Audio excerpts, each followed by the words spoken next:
글이에요. 예. 그래서 지나치게 쉽거나 지나치게 어려운 내용보다는 현재 수준에 적절하게 해라. 이런 글이 되겠습니다. 그러면 your pursuit, 이 pursuit이라는 단어가 뭔가를 추구한다 할 때 추구예요. 그래서 너가 추구하는 것에서 이 proficiency는 별표 쳐놓으셔야 돼요. 숙달이라는 단어예요. proficiency는 숙달이라는 뜻에서 외국어 숙달을 말하는 겁니다. 숙달에 있어서 가주어, 진주어가 되겠습니다. 대절이 대주어 동사가 진주어입니다. 여러분들이 study 주제를 공부하는 게 중요하대요. 뭐? 여기 적어놨어요. 적절한 난이도. 그럼 적절한 난이도를 영어로 어떻게 표현하면 될까? 적절한이라는 난이도를 두 가지로 이용해서 했어요. 이 사람이. neither nor. 둘 다 아니래요. 첫 번째, too easy. 너무 쉽지도 않고 너무 어렵지도 않대요. 그러니까 적절한 거죠. that은 주격 관계 대명사고 앞에 있는 선행사예요. 좀 귀찮아도 볼게요. 주격, 선행사, topics, 복수, 그러니까 복수동사. 이렇게 좀 귀찮아도. 너에게 at any given point in time, 시간상 어떤 특정한 시점에 이렇게 된 거죠. 뭐 나이를 이야기하는 것 같아요. 네. 자, 어찌됐건 요렇게 하는 게 중요하더라이니까 가로가 두 개 열렸으니까 두 개 닫아야 되겠네요. 사실 얘는 명사저니까 이렇게 닫았어야 되는데 편의상 그렇게 했어요. 자, this는 앞문장을 받은 거예요. 그러니까 앞문장이니까 주제예요. 1번이 주제 글이니까 this도 주제예요. 그러니까 적절한 난이도의 주제를 공부하는 것이 중요하다는 사실, 그 this가 의미하는 겁니다. 이것은 특히 사실인데 만약에 네가 공부하는 중이라면 언어를 주로 largely니까 크게라고 번역하시면 안 돼요. 예, 주로라는 단어예요. 그리고 on your own은 수거입니다. 혼자서라는 뜻이에요. 만약에 여러분들이 가지고 있다면 지식을, 그리스어에 대한 지식을 갖고 있다면 우리 언어 얘기하는 거니까 그리크는 그리스어가 되겠죠. 그러면 working이 상당히 중요해요. 여기서 뜻이. 일하고 있는 이라고 번역하지 마시고요. 실용적인 이라는 뜻이에요. 실용적인. 지식을 가지고 있다면 갑자기 그리스어 얘기를 왜 하고 있지? 뭐를 드는 거예요? 그리스어에 대한 예를 드는 거예요. it은 가짜 주어가 되겠고 to는 진짜 주어가 되겠죠. spend, 소비하는 게 도움이 되지 않을 거래요. 도움이 되지 않는데요. 그리스어의 실용적인 지식을 네가 갖고 있어. 근데 도움이 안 되는 경우는 어떤 경우일까요? 예상해 보면 쉬운 것만 하는 거. 그러니까 너무 쉬운 것만 하면 안 돼. 물론 너무 어려운 것만 해도 도움이 안 될 테고. 그렇지? 그래서 나는 여기에 not이 있기 때문에 이중부정으로 출제해도 괜찮을 것 같은 거야. 그러니까 뭐냐 얘기냐면 이걸 LESS를 적으면 도움이 안 되는 이런 뜻이 되잖아. 그래서 이중부정인데 결국 도움이 안 된다라는 결론이 나야 돼. 그래서 LESS를 붙이면 틀린다 이렇게 된 거죠. 어휘를 변형해서. 그 다음 spend, 시간, ing라고 하는 우리 수거를 만난 적이 있었어요. 옛날에.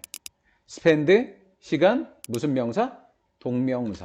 동명사 빼놨구나 내가. 동명. 동명이니까 동명 1번, 동명 2번. 병렬 구조인 거야. 예상대로인데? 실용적인 지식을 갖고 있는 상태에서는 기초 어휘를 공부하면 안 된대. 그리고 초급 연습 문제를 컴플리트는 다 푸는 거. 다 푸는 것도 뭐가 안 된대. 도움이 되지 않는데. 공부는 되겠지만 이렇게 하지 않을까? 공부는 되겠지만 이렇게 되는 거죠. 자, 계속 나가볼게요. 올도는 뭐 쉬우니까. 그 다음 오버러닝이라고 하는 단어는 이제 오버를 중심으로 좀 그래도 별표를 쳐놓자. 그래서 과잉학습. 과잉학습이 베네피셜도 좀 별표를 쳐놓자. 도움이 되긴 하지만.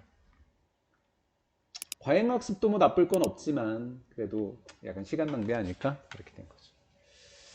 올도가 또 많이 나오네. 요거 가주어, 진주어가 너무 많더라고. 그래서 이시 그것으로 해석된 게 없었어. 지금 내가 그때 이 글에서. 그치? 다 가주어, 진주어였어. 그러면 to 조금 희한해. effortlessly를 넣고 그 다음에 여기가 동사 원형이에요. 너 뭐니? 줄줄 암기하다겠죠? 암기하다, 말하다 또는 암기하다, 말하다.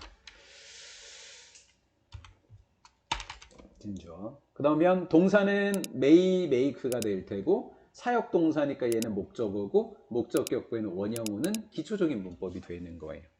그러면 주어부터 해봅시다. 요 단어도 별표 칠게요. 그러니까 수월하게요. 어렵지 않게라는 단어예요.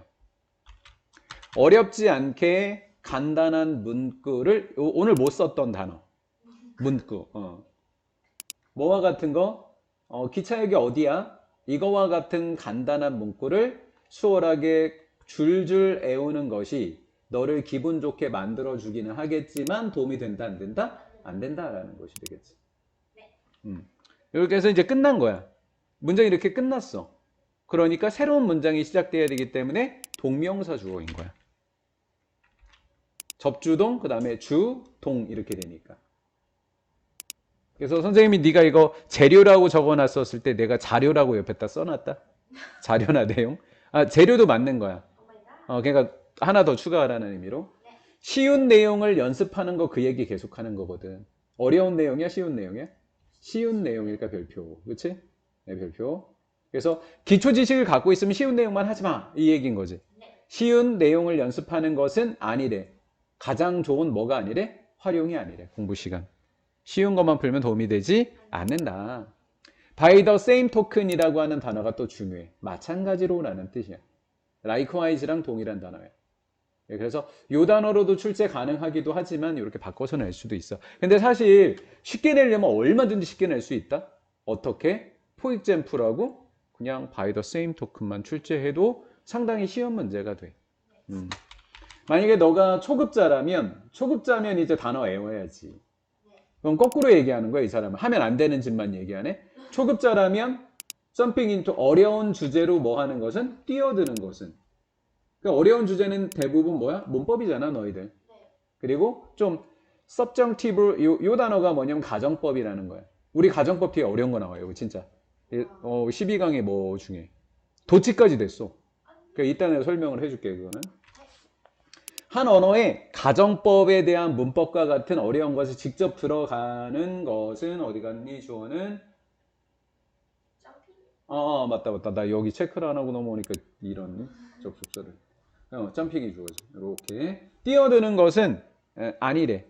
시간을 잘 쓰여진 그러니까 쓰여진 시간이 잘 쓰여진 시간이 아니래. 근데 말을 풀으면 시간을 잘 쓰는 게 아니다 이렇게 번역해야지. 근데 쓰여 있는 대로 하면 잘 쓰여진 시간은 아니다. 역시. 근데 이렇게 부정문일 때는 to를 적을 수 없어. to 대신에 either로 바꿔야 되는 거야. 부정문일 때는. 그래서 내용도 조금 정리는 해놓긴 했는데 계속 뭐 사례만 들었다 이런 내용이야.